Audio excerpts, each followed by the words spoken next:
So welcome everyone. As I said, my name is Holly Stewart and I am a SNAP nutrition educator out of Healthy Oxford Hills. And this forum, for those of you who don't know, was started as a policy systems and environmental change project by me at the beginning of the pandemic to get the people who are working on food insecurities in the foothills to be able to talk to each other, to find out how we can help each other, how we can learn from each other, best practices, how we can support each other. And I've been thrilled that so many people beyond the initial pantry people who I invited to be on the call have joined in. So many people from our community who are interested in supporting the work that you do come on this call so that they can hear about how they can help and what's going on. So I really appreciate everybody taking this time on this beautiful,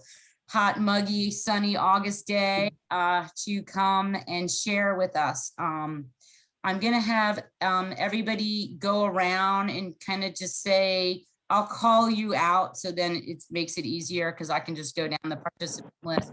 I'm going to have everybody introduce themselves, say what organization you represent, if you represent one, and if you could share a moment of what's happening in your organization, what's working, are you seeing a lot of people? Just take a couple minutes. And we'll, especially if you are working on a food insecurity project in your community. So I'm going to start with Miss Linda because she has a good connection right now. Okay, I'm Linda Bradley. I'm from the Sweden Food Pantry, and things have been going well for us. We just recently started to allow shoppers back inside the pantry. We've done 2 pantries with shoppers. They are required to mask up, and we continue to do our to-go boxes. The only difference there is just instead of making up a whole bunch to begin with, they now have to call ahead for them so we can have them ready. And I'm still working on that circular driveway. Thank you, Linda. I have someone who's on the phone, 207-252-8449. Holly, it's Ben Tucker from United States Senator Angus King's office. I live in Norway, but I represent Androscoggin, Oxford, Franklin, and Somerset counties for Senator King. And as far as being able to talk about anything that would make any sense that's going on, I'll defer to the next person. Okay, thank you. Thank you. Alex Smith. Hi, I'm Alex Smith. I'm the Health Program Manager with Community Concepts, our early and Head Start programs across Oxford and Franklin counties.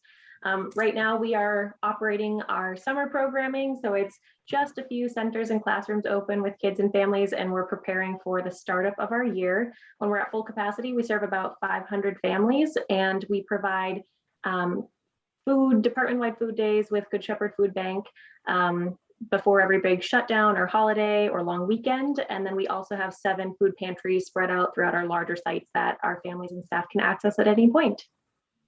Awesome. Thank you, Alex. Amanda Ouellette. Hi, Amanda Ouellette from Daddy-O's Diner. We have a little mini community funded pantry in our foyer. And for the most part, it has been stocked with people. We have a take what you need, leave what you can policy. So a lot of people bring in things, and I think much of the things come from pantries that they're getting from you guys. So instant mashed potatoes, this vegetarian vegetable soup, lots of dried beans and canned beans end up, I think, in our pantry because we've been told they can't bring them back to yours because of COVID or whatnot. So if anybody has any need for those, you're welcome to come and pick those up. We have so much. But aside from that, we go and we get monetary donations as well. So we go shopping for other things that will get taken. yeah, so that's where we're at. Amanda, thanks for sharing that, because it's good to know that if people are getting things from pantries and they're not using them, that maybe we need to think about what we're stocking the pantries with.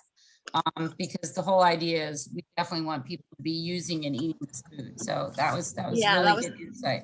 that was kind of my thought there. So Yeah, just I an got ya. FYI for you guys. Thanks. That was good. Amy Mailman. Hi, I'm Amy Mailman. I'm from Good Shepherd Food Bank. I'm the community resource representative for Oxford and Androscoggin County. And as far as Good Shepherd goes, I just recently came back at the end of June.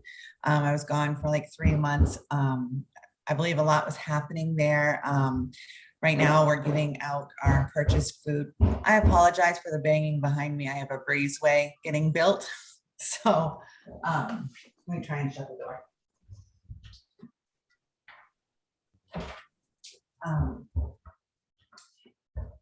All of our purchased food is going out with a 40% discount.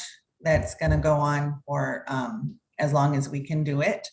As far as Amanda, I think that the food, I'm not sure, but Linda can probably vouch for it. I think that the food that's been given to you is probably some of the government food that some of our pantries are eligible for. It's not something that the pantries can choose. They're just allocated it. So it is definitely a geographical issue that we're running into, because a lot of that food is loved in Oxford.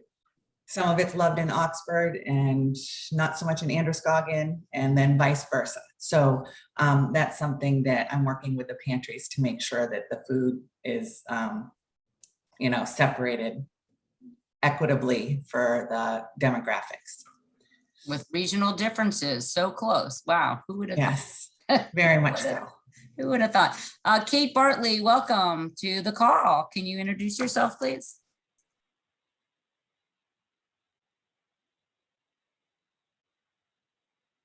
Hi, it's Kate Bartley from the New Balance Foundation. Thanks for letting me sit in on the call today. Seemed like a great forum for the foundation to keep abreast of food needs in Oxford County. So I'm happy to learn from all of you today. Thanks. We're happy to have you on here, and thank you for your support of your foundation for many organizations in our community. We really appreciate that. Megan Grocky. Welcome. Hi, everyone. I'm Megan. I am in Bethel, and I'm here on behalf of the Master Gardener Volunteer Program. I'm currently in that class, and one of the things that we're working on with Rebecca Long, who's also on here, is food insecurity and how can we as Master Gardeners help. So I think that gleaning and kind of the farm to pantry mentality are things that are important to me. I also personally, just on a personal level, volunteer regularly at the Bethel Food Pantry. So Great. happy to be here. Thank you. Right, thank you. Yeah, we're going to hear from Rebecca in a little bit about gleaning. Pratt Olson. Hi, everybody. I work over at Allendale Community Garden in Norway. I'm working as a Vista AmeriCorps member under the Ending Hunger in Maine by 2030 initiative. Some exciting things that have been happening at the garden recently. Part of my work has been expanding outreach to folks with low income and food insecurity, and folks who are receiving SNAP benefits. And this summer, we've had a really substantial increase in the number of SNAP shoppers at our farmers market. So last summer we were seeing like 2 to 3 SNAP shoppers per market. And this summer we're regularly seeing 10 to 15 SNAP shoppers, which has been a really cool increase in income for our vendors, and also just incredibly exciting that the word about Maine Harvest Bucks, which allows SNAP shoppers to get double their money at the farmers market, just that word about those programs is getting out. Yeah, thank you all. Thank you. Sandy Sweat, and she's got some big news. Come on, unmute. There we go. Okay. Hi. Well, I'm Harrison Food Pantry. Why do I say pantry? I'm listening to all of you. I'm food bank. And our exciting news is that I did a congressional grant with Angus King and Susan Collins, and I was just notified that it passed the appropriations committee for full amount for $387,932. And so that will finish the food bank and the parking lot. And so I'm really happy about that. It does have to go to the full Senate and House of Representatives, but it goes as a blanket bill. And it just, once it passes the appropriations, that's where all the formalities are, you know, and they have to do the discussions on it. So it just gets passed as a blanket bill. It is 2022 money, you know, when they reconvened in August. And so I'm not exactly sure when I actually get it. The sooner the better, because we're left in kind of limbo. I mean, it's been awful because so many things have been on back order. I just now got the siding and the windows for it. And we're gonna continue with the distribution room in the front.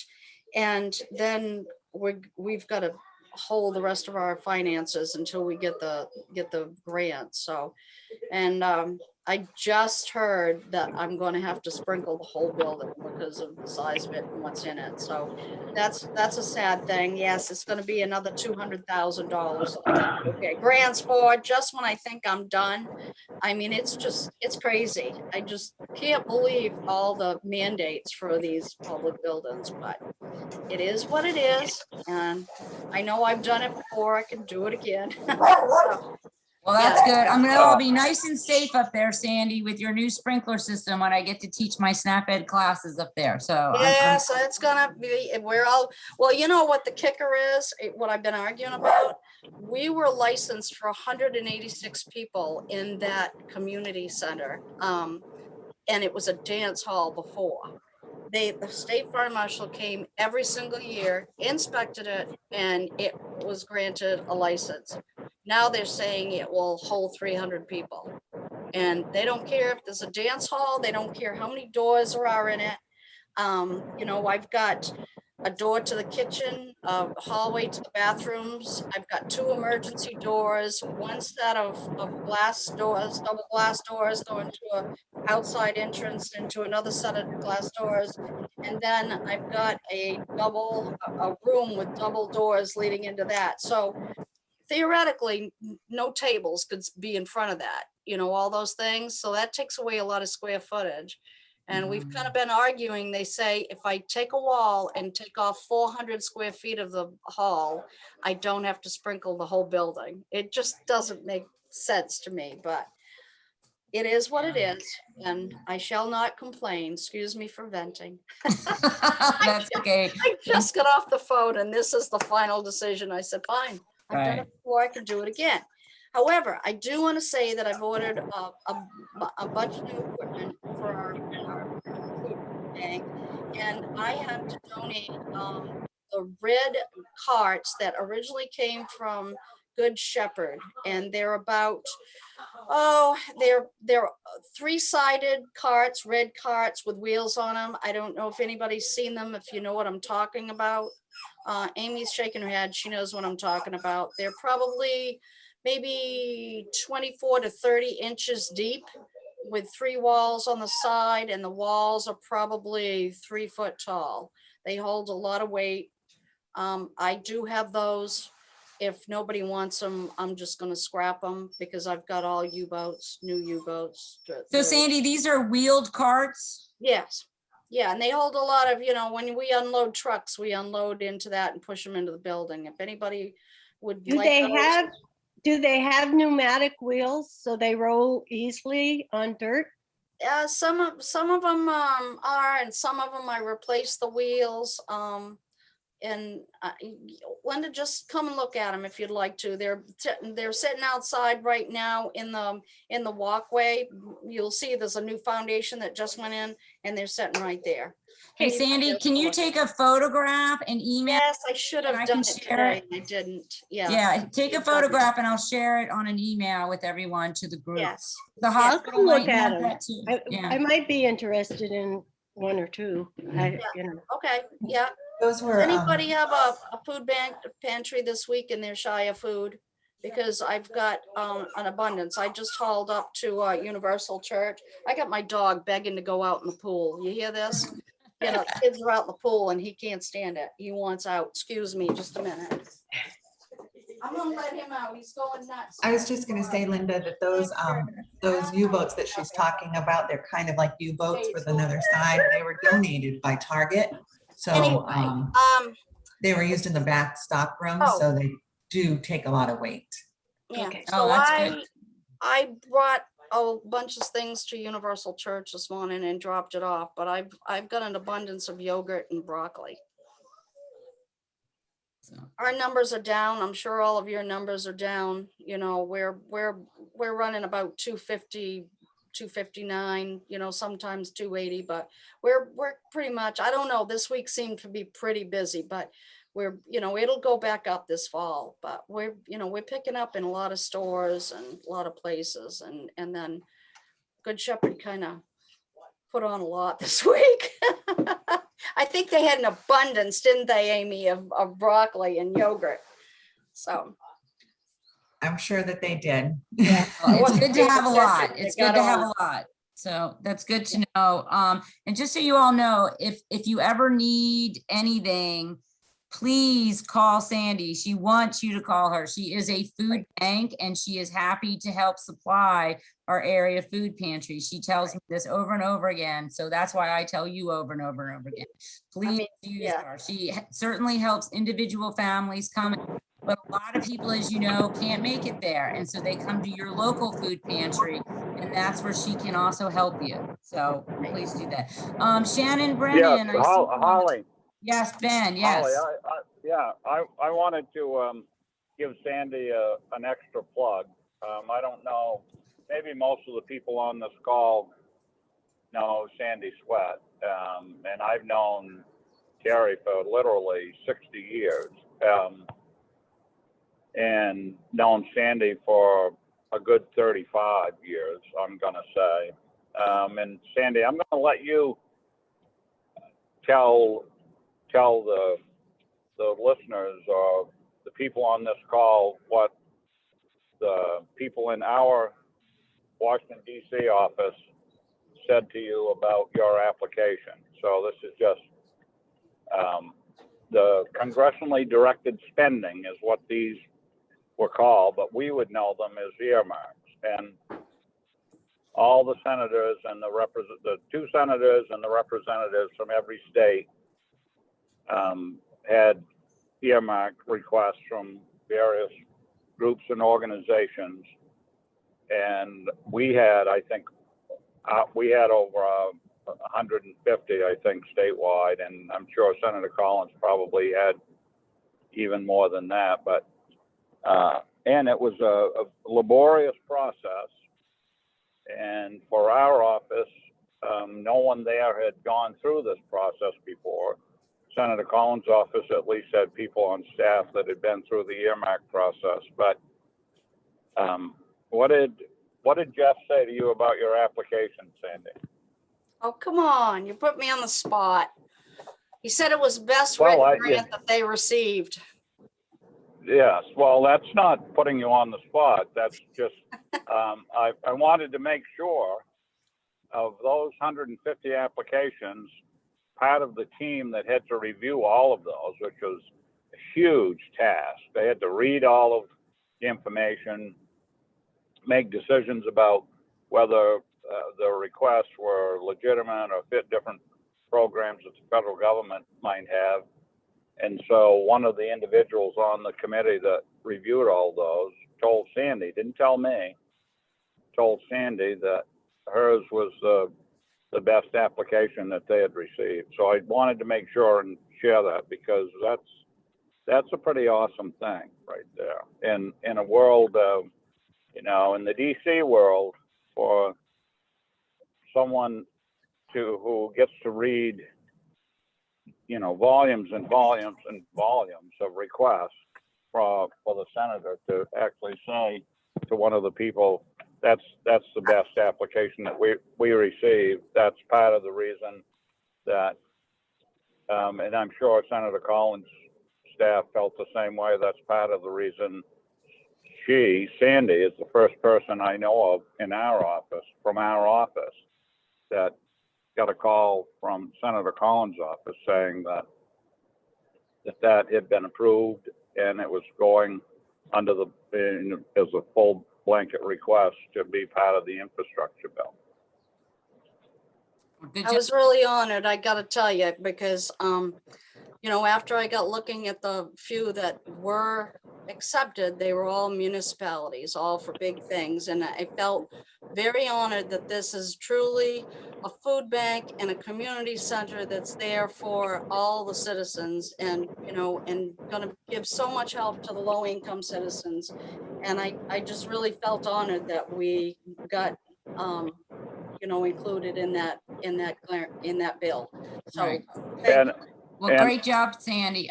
Hey, Ben, some people have some tenuous connections here, so I don't mean to cut you off, but I know Rosalie's keeps going in and out. So if you don't mind, I just want to get to her before she gets cut out again. But Sandy, great job. Now we know who to go to write our grants for us. Good job, Sandy. Rosalie Ketchum, would you like to introduce yourself? I know your internet's been going in and out. I can't hear you. Well, we can't hear you, but your mute's not on, so I don't know what's going on. Rosalie is from the Oxford Hills Food Pantry, and I believe they are still looking for a new director. So if you know anybody who is willing to run a food pantry in Norway, that's what Rosalie, we're not getting your sound, but you're not on mute. No, it's not working. Okay, well, sorry about that. Okay, Shannon, can we hear you? Can you hear me? Oh, there you go. Hi, Rosalie. Great. No, it's Shannon. Oh, it is Shannon. Sorry. Sorry. Okay, Shannon, please introduce yourself. I am Shannon. I am a VISTA member and working on the Ending Hunger in Maine. I'm currently working with the River Valley Healthy Community Coalition and opening a food pantry in the Rumford area. Great. And how's that going? How's your pantry going? I know it's a new building site for you all. We've made some great progress. We did meet with Amy at the beginning of the week to work on the inspection, and it looks like everything is ready to move forward. When do you expect to be open? We're hoping within a month. Awesome. That's great news. Terrific. And Bill White is on this call. Welcome, Bill. Thank you. I'm a new SNAP educator for working with Holly and Kate Goldberg. I'm located in Bryant Pond. I've volunteered at the Bethel Food Pantry for the last 3 years or so, as has Megan, I gather. The Bethel Food Pantry, over the 3 years that I've worked, has really seen some pretty dramatic improvements. They've got a whole new system of wheeled, you can take the boxes and basically start loading them and put them along an assembly line and slide front door. And then then the front people are just putting the boxes right in people's trunks as they go by. It's really a drive-through setup that's working really well. And I didn't participate this week because of my new job, but I heard that they had quite a few folks going through. So thank you. It's a major improvement to the shopping cart of years past. A lot less painful. Yeah. That's good to know. And you know, the Bethel Food Pantry is open. I think it's the first and third Wednesdays. I remember this because I just worked on the September calendar yesterday. And you know, if you ever have an opportunity to go visit somebody else's operation to see what's working, it's a great learning experience. You're going to find lots of good tips on that. And last but not least, I want to introduce Rebecca Long, and she's going to take some time and talk to us about the gleaning program that she's working on with the master gardeners out of the extension office and how pantries can participate in this program. So Rebecca, I'm going to turn this to you.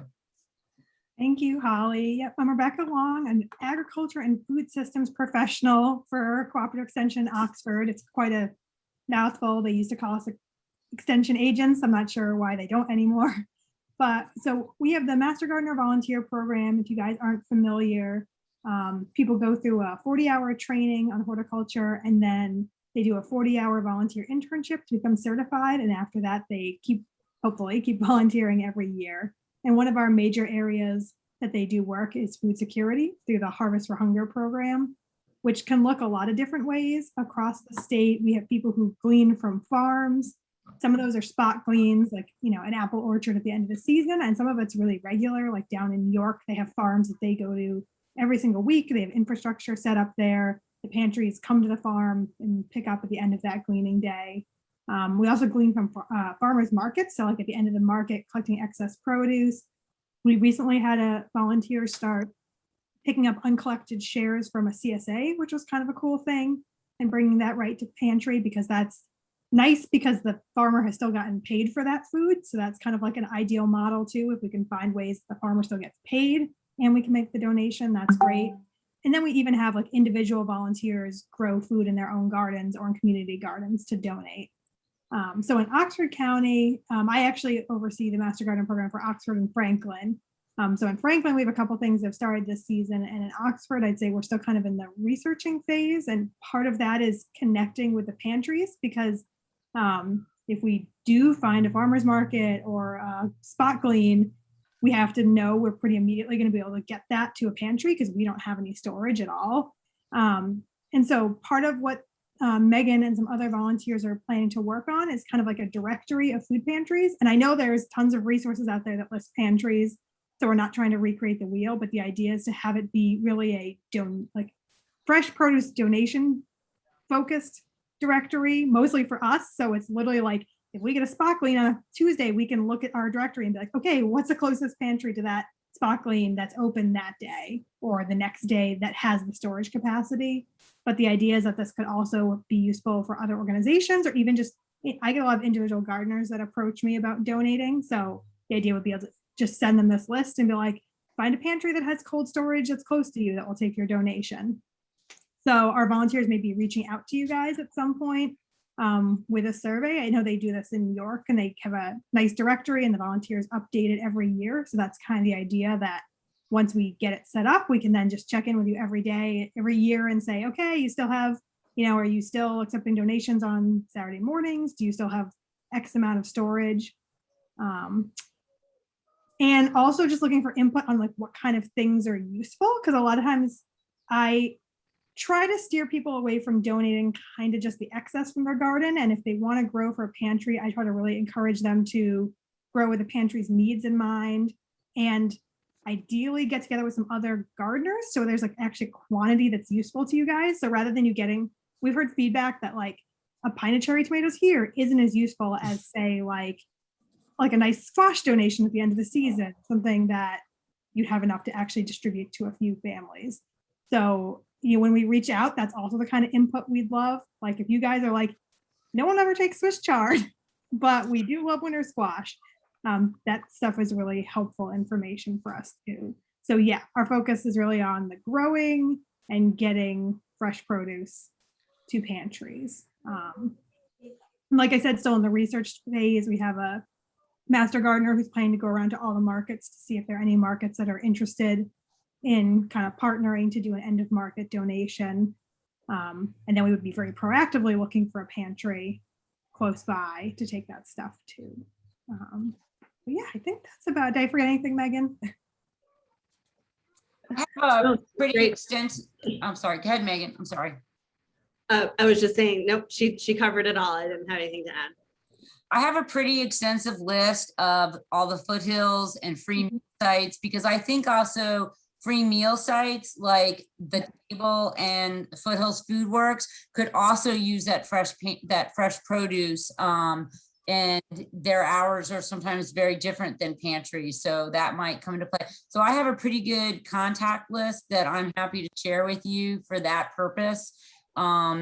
And we do have the calendar that I put out that tells you when everybody's open, but that may not be when they're taking donations. So that would be a very different question. So I just wanted to there's a little thing at the bottom where it has reactions. How many of you who have pantries or meal sites are getting fresh produce donations right now from someplace other than Good Shepherd?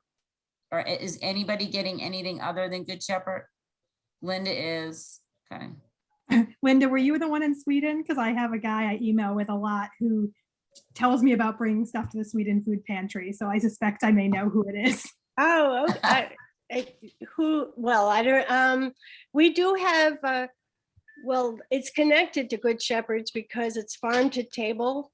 I mean, we get produce from the local farm in Freiburg, Weston's farm, but we also have local gardeners that just come by. They do, you know, call ahead, but it is the excess from their gardens that they have.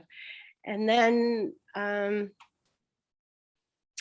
don't know who you're referring to that you emailed, Jesse? I think it's no, it's one of the gardeners that brings. He updates me when he sends stuff to your. Oh, good. Very enthusiastic 'cause gardener.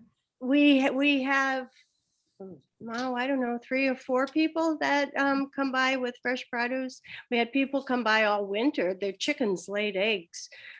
So we had fresh eggs periodically. I said, your chickens are still laying. It's cold out there. But so, yeah, but, and then we got, I mean, last week we were inundated with fresh vegetables.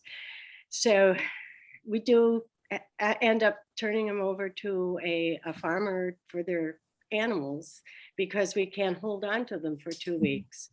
And most of the pantries in our area are before hours. We're on a Wednesday and there's a couple that are on a Tuesday and they're, you know, and so it's, but it doesn't go to waste.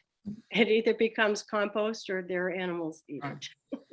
And Rebecca, I would encourage you to email me or email the list group, you know, reply to a call invite, because we've had times where we've had a surplus of meals or of some type of food that needed to go quick, or even refrigerators and freezers that somebody was trying to get rid of, and things get snapped up pretty quickly. So people who may not be on this call, but who are getting that email will see it and say, I'll take it. You know, it's been a pretty good resource in that way for sharing some commodities that need to get used quickly. Awesome. And I have at the Sweden Food Pantry, we have an excess that Amy was going to try to help us with too. But I mistakenly ordered 14 boxes of spare ribs with 9 huge, and I mean huge spare ribs in every box. I meant to order 4. We have them in our freezer. We had to take them out of the boxes and managed to get them into our freezer, but we don't want to, I don't know how many of them we can move. Just my husband smoked up a pack and it came out great. I mean, but because they're so large and we have a lot of smaller families and old, I don't know. So if you know of Linda, anybody, I think we should connect you with Chris Borden of the Foothills Food Works, because they're getting, you know, they're making meals 6 times a month and delivering them to different food pantries. So they could use a quantity of a protein that they don't usually get. That would be great. Because I didn't know, other than like maybe our local fire department who does, you know, they raise money by doing. Yeah, they're making meals. And I know there's a couple guys who are making Sunday meals up in Bethel. I don't know if those Bethel folks know if they're still doing that. Jim and James, I think that's what their name is. Yeah, I see them on Facebook posted. They make an incredible amount of food. I think right. So those people would love to have quantity of a relatively expensive protein that they're not usually getting. And also the table might be able to use it also for their meal. So do you want to send me those numbers? Yeah, I will send you those contacts, Linda, right after we get off this call. Thank you. The meal sites can really use it, and they also can process the food and save it for another time that you guys you don't have the capacity to do. You know, right. If you have tomatoes that are going bad, they could make sauce. Pratt makes fabulous pizza sauce. You can make sauce with it and then freeze it and store it or can it for another use. So the meal sites are a really good use, I think, for getting that fresh produce into people's stomachs. And they're in Norway? The Foothills Food Works is in Norway, but they could come out there, and the other Okay. is in Bethel. I don't have Jim and James's contact information in Bethel, so if somebody has that, if they could send that to me, that would be great. And neither one are that far away, a half an They're hour. not that far away, and everybody could travel, so that's good to know. Does anybody else have anything they would like to share or talk about today? I know Sandy talked about how our numbers are lower. I think traditionally numbers do get lower in the summer as people have more money because they're not buying fuel to heat their homes. And a lot of people are growing their own food. We saw at the community garden a huge increase in the number of people who are getting seeds and seedlings this year. So I think people are finally starting to do that kind of stuff. Is everybody else seeing a reduction in their numbers right now? Our numbers have dropped somewhat. They've gone from 45 to 55 to more like 30 to 35. So Right. they've dropped. Sandy, I have a question for you since you're a food bank, or going to be. Will you be like replacing sort of what Good Shepherds is to local food pantries at No, some point? what Don wanted, he's been wishing this all along, is that I can, supply people, because I have a truck. I have two trucks, one 24-foot box truck and one 20-foot, refrigerated truck. And, that's his hope, that I can transport some food out to this way, because we're all driving 50 miles to get food, and I do, in the winter time, I've been getting it totally gone, because I'm sticking right at 500, families a week. But in the summertime, I've got a lot, and I do 87 stops for stores. Then I do, Good Shepherd, I do Wayside, I do Pie Tree, I do Weston Farms, I do some other farms too. So I have ample amount in the summertime, and I try to give it away whenever I have it, to somebody. If you're having trouble getting to Good Shepherd to get food, and Sandy's a great contact for you. Right. We have a great van, thanks to Good Shepherds. That's right. Our other great grant writer, you got. Well, that's right. And actually, we have more grants, or another grant process coming out in the fall, another one. So FYI to some food pantries out there. I just have a couple of things to say really quick. For one, I wanted to say thank you to Rebecca. I mean, what you do is amazing work. And I know that it's so important for the food pantries to have fresh produce, and how you're reaching out to them is just really inspiring, and I thank you. Congratulations to Sandy. And also I just wanted to kind of share that I've been on the road for like the last week and a half and talking to a lot of different pantries, geographically different. And I have seen a trend that 95% of them have definitely decreased their numbers. They are not, well, they're thinking that the numbers are going to go back up come school, come October. They will. So just watching the trend. So it's definitely the same across Andro and Oxford as far as numbers go. Right. So, yeah, be prepared, be ready. I think we're going to be doing drive-through for a while, possibly. Be safe.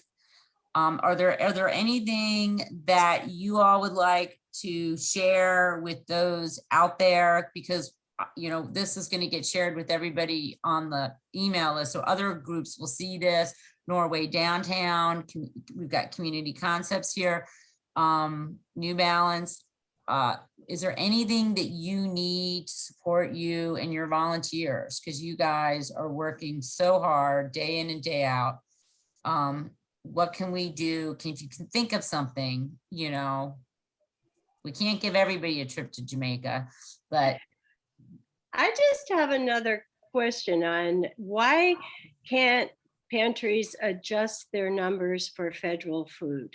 I mean, it's great that we get all the food from TFAP, but it comes in every month, and it's rice, and it's cans of, or it's lentils, and it's beans, and you can only eat or give out, or we can. And I'll say part of that is our population and that they are older, but they say, oh, please, and I do surveys periodically, please, no more no more lentils, please, no more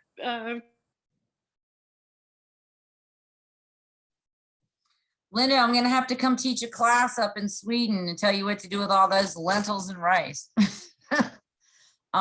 Maybe Ben, can you? Beans, or it'd be nice if we could say, cut this. Who's talking? You stopped for a little bit. You froze. Oh, okay. So I'm just saying that it would be nice to adjust the numbers. So, and I think that has gotten back to Jason as far as the menu goes, but I do know that the menus change across county lines. So Franklin, Somerset, and Kennebec may have a different menu than Androscoggin, Oxford for one quarter, and then they're going to switch. Okay. So it is supposed to change quarterly, but because you get it monthly, I understand it feels like you're getting inundated every month. Okay, I didn't know that. So, but it should change every quarter. That's our hope, but definitely we'll keep sending that feedback to USDA so that you guys don't get inundated. And Linda, if you ever want more recipes for a certain commodity like lentils, I've got a huge resource and I can send them to you to share with people. And, you know, if I ever get up to Sweden, we can do like a sample day. We've done that. And I have tapped into those and we have handed them out and they have been helpful. The most helpful thing I thought was when the lady came, I forget her name, but she used to come from the extension service and she did sample tastings of things on pantry day. And that was the most useful because people could actually taste it. Here's the recipe. These are the products. Right. And Linda, if you have enough people and you want me to get a Cooking Matters class set up there, I can do that because I use a lot of stuff from the food pantry. Rosalie knows that I used to go in there and shop from Beth Rice at the Oxford Hills Food Pantry. And I say, these are the tomatoes from the pantry and the lentils and that brown rice and that whole wheat pasta you all hate, you're eating it and loving it now. So, you know, that's definitely something we try to do in our Cooking Matters class is to show people how to use those staples that they get from the food pantry, as well as fresh produce and some spices, so it's less salt, to make a healthy meal. And I know that was done a few times prior to my being there. The only problem I see with it, because of where we're located, and our people come from, you know, they're driving 10, 15 miles. We have people from Auburn now. And to get them back, I mean, that's a lot of fuel. That's a lot of time. You know, I don't know how, that's why I'm saying the samples on the day of the pantry work best. Right. And, you know, we can also look into, I don't know what your space is like, but if you have any space, we can do classes on a pantry day. If you've got space, because that's really effective because people cooking and they're like, what's going on? And they get some tastings and stuff. So we can talk. I'll send that to you, see what we can do. Because you're right. It's hard to know what to do with another bag of lentils, but we get it. We get it. Anyone else have anything to share or anything you want to say? Okay. Does anyone know how that works, the USDA food? I always thought that was kind of interesting when I found out. So they order that 3 years in advance. So what they're working on now will be 3 years from now. And if you ever wonder why you see Del Monte corn or you see, you know, Aunt Mamie's corn one time, it's because the government takes bidding on all over the country. And it's whoever has a surplus and whoever gets the best price. And so a lot of the products that you see that you're not recognizing the name on it, they come from out west. I remember the good shrimp that we got one time. Remember that? You got shrimp? Got shrimp, got very large shrimp, and it came from a factory out west that was going defunct, and it was a buyout through the government. They gave them money and they said, okay, well, we'll take everything you have in stock for USDA food. And that's how we got that. So funny things like that happen when you see things that are really high quality and you wonder where it comes from. And then you get garbanzo beans and lentil skin. That's how it works. So it's free, and they try to judge what the population and the need is based on 3 years from now. I thought that was kind of an interesting fact. That if you didn't know that, it was one of my little memory things, and I'm like, oh, Jason, that's interesting. Yeah, That is interesting. Yeah, that is interesting. Okay, everybody. Last chance. Anybody else? Anything? Can I just, I'm going to ask another question. Okay. Because I know there's a lady on here from New Balance. Do you put out grants? I mean, I think of New Balance, I think of sneakers. So what does New Balance do in the food world? Good question. Well, thanks for asking. We do have a grant cycle through the New Balance Foundation, and we do provide funding in a number of food security venues. One large example is Good Shepherd Food Bank. We make a large donation annually to the children's food program there, and we ask that portions of it be dedicated to Oxford and Somerset counties where we have factories, and those are our immediate areas of concern, but it's also used statewide as well. But we do have other folks that apply through our grant cycle independently. And part of the reason I'm on this call, for example, is to get a feel for what the needs are out in the communities to see if there are ways that we can reach out and offer support, you know, beyond what we're doing with some specific pantries or through Good Shepherd Food Bank. So this is great intelligence gathering for me, and gives me an opportunity to see where the need lies and who's already out in the community working in this space. You know much more immediately because you're in the communities, so it just helps us, you know, figure out where we can best help. When's your grant cycles? For small pantries, or are there none?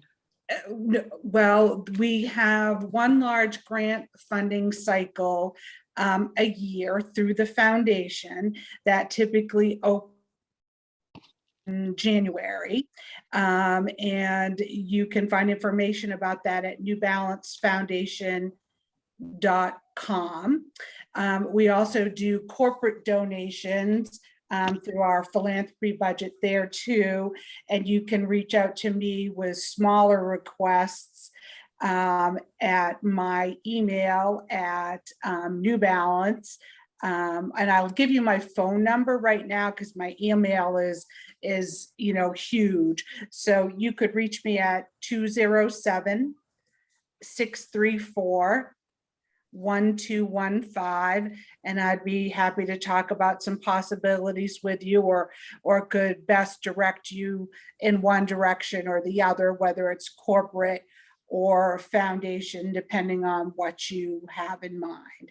So hope that provides some good information for you, and happy to talk with you in other ways. Thank you. What might be possible. Good question, Linda, and thank you, Kate, for explaining all that. That was really helpful and very nice for you to hand out your phone number. Somebody, and many more than one, will probably be calling you, so I appreciate your openness to that. With that, we're getting close to 4 o'clock. I just want to remind everybody, I'm working on the September calendar, so if you have any changes in your hours, if you're bringing a pantry on that's going to be open in September, over up in River Valley, let me know. I need an address. I need a contact phone number and the hours and days that you're open as soon as possible. And keep distributing that. Keep doing all this great work that you are doing. It is so important and so appreciated by so many people in our community. It's an honor to get to work with you all. And I hope one day we're all out of business. But until then, it's great working with you. Keep it up. Thanks so much. Thank you. You.